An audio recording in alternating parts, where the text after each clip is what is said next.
Anh mới lột được lúa mà nếu mà bà kéo lên nha. Anh mới lột được lúa là chú lúa mà. Nước nó là kia đô. Này, cái gì đó. Cái này. Cái bà là chứ. Bà là chứ. Bé. Lô quả. Lô phí lầu. Lô này. Lô này. À. Chana đi. Chana. Nó đi chana đâu chana. Cần này. Cái lô bà là cái bà nói như là được đấy. Udah dua lah loh, cek loh. Cek ini pak.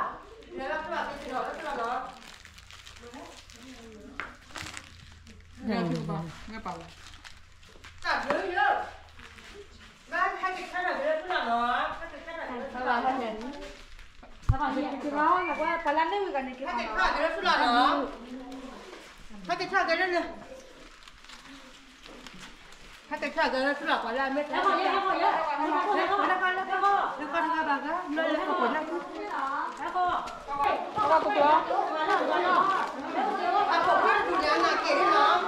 Bác cái gì đó là xin. Nó là nó là.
Bé à?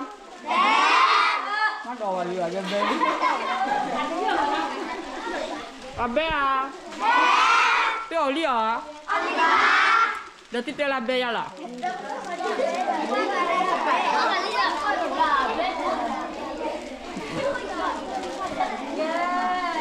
Nah, bisa pun mama menjalan.